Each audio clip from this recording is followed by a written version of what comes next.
What's up, guys? I'm here with Johnny Ruiz. I'm George Gankas, and we're gonna talk about the G slot and the forearm rotator.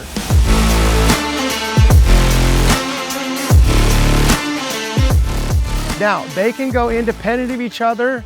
You can do the forearm rotator, you can do the actual G slot independently of each other, or you can put them together. Now, what we're gonna show you is what it does. Johnny, put your arms out like a field goal, okay? Now, this is a neutral arm shoulder. If I said go internal rotation of the shoulder or neutral and then external, you'll hear that pop, okay? Now we add forearm rotation and that also pops, okay? You gotta understand also that we can do ulnar, and we'll explain that right now. Now turn and face them first so they can see it. That's what the arm is going to do and the shoulder is going to do in the actual downswing, okay? Now, some people get into this position very early. Some do it very late. Everyone's gonna do it different. We're gonna give you some options and some things that we see from tour players. But right now, we're gonna set this up so Johnny can actually hit a couple shots with it, and you're gonna see where he likes to do it and where most of the pros do it, okay? So we also have, just put your right hand on it real quick. Go to the top and do it where it would snap for you. Okay, so it's snapped on his back. If he comes down in forearm rolls, you're gonna hear it forearm roll. Now that shaft is perpendicular to his back. That's shallow. That doesn't mean the club's way under at the bottom. It's gonna get back parallel down here, ideally, okay? Now there's some players who hit cuts or outside, inside for draws, but on a neutral swing we're talking about, we're gonna understand that it doesn't get too under because that forearm roll. Now, how would it get under? Go ahead, Johnny, face them for a second. Go up top right arm. Now, get your lead shoulder up. Slidey. Those are things that are gonna get you under. We don't wanna do that. Go ahead, do it again, both arms now. You're gonna see that he comes down, his left shoulder is straight up and down. It's not too forward, it's not too backwards, it's straight up and down, and his shoulder's still in the socket. So for someone who's gonna get too far like this, do not either use this or understand how the body works, okay, with this, okay? So set up right now, Johnny. So ideally, if I took this and said, go to the top, where do you forearm roll? Down there. Now understand, go down, forearm roll. When he comes down to the bottom, that face is square to his back line, okay? Now, most players are gonna be more up like this, and this thing is not gonna work for you because if you turn through it, the ball's gonna go dead right and it's gonna cause you to get jammed up at impact. So hold on to it with your right hand. Now don't extend it, just do like a normal. So when he forearm rolls, look at where the face is at, okay? So he needs to extend the wrist, which basically means that's extension, that's flexion. That's closing the face with forearm rotation. And then he can just square it up with this pivot, okay? Put both hands on. So go to the top. You're gonna see that this thing is flexed and it forearm rolled. Now that face is square. So if you're gonna forearm rotate this, let me have this.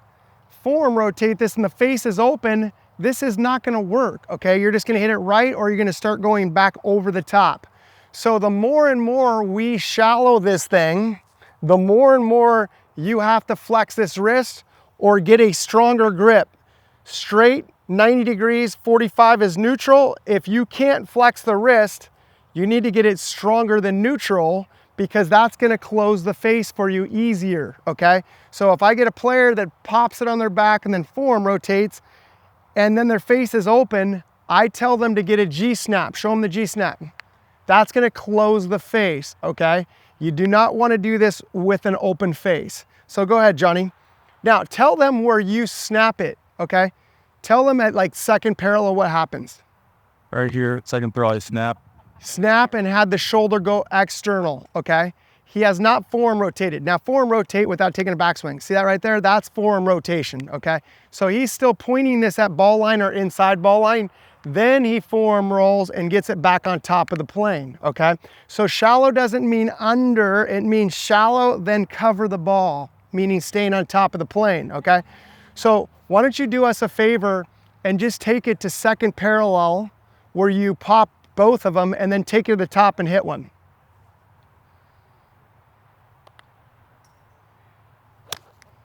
Good, okay. Now I want you to do it again. One more of those.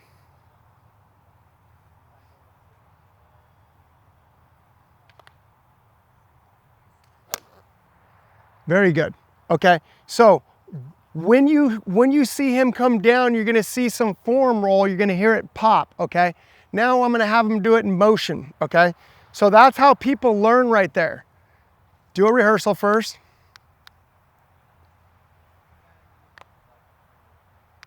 Okay, now you'll see it in motion.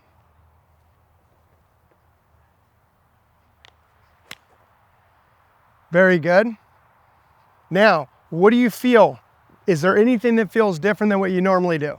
No. Okay, so it's pretty much exactly what he already does. Give me one more, last one, so they can see how it works.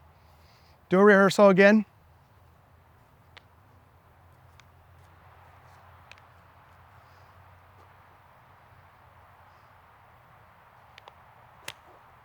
Very good, very good. Okay, now, what I want Johnny to do now is I want him to make it snap earlier and later. So I'm gonna see some players who do it at first parallel. Go ahead and snap it at first parallel.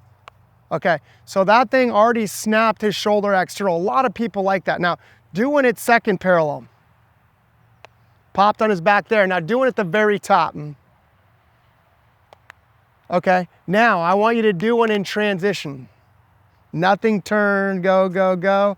So it all went in transition. So you're gonna see every player do it at different positions. Now, go ahead with the G-snap where it closes. Close it early. Okay, now close it at second parallel. Now close it at the top. Okay, now close it in transition. Okay, everyone's gonna do wrist angles different time. Everyone's gonna pop this different time. Everyone's gonna forearm roll at different times, okay? The thing that I want you to understand with the forearm roll set up right now is you take it back to second parallel. He popped this, which is his wrist, into flexion. He had external shoulder rotation. Now we're gonna forearm roll outside ball line. See that right there? That's outside ball line. We're trying to keep this at ball line in the backswing, okay? So that butt end is gonna point at the ball line or inside ball line in the backswing, and then it will go outside ball line. So do it again so they can see it. So go to P5. Outside ball line. No, while with your pivot. Do it again.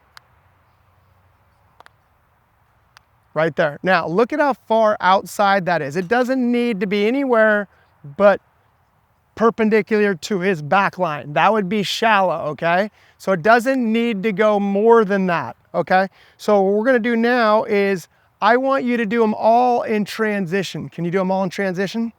This is not his normal pattern. Okay, so you heard them all pop in transition. Everybody's gonna do it different. Okay, so he hooked that, okay? When he hooked it, why did he hook it? Why'd you hook that, Johnny? You got it so shallow, right? And you got it under at the bottom. So let's do it again. So when you do that and you try and do it all at the bottom or all in transition, you better stay on top of it. You better not be at all tilted back.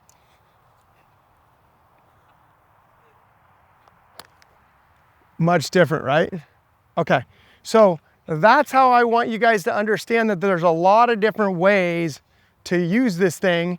And I'd say, first off, let's go through some drills. We'll do some drills in the next video of what I would say you need to do to start moving this thing in the right direction.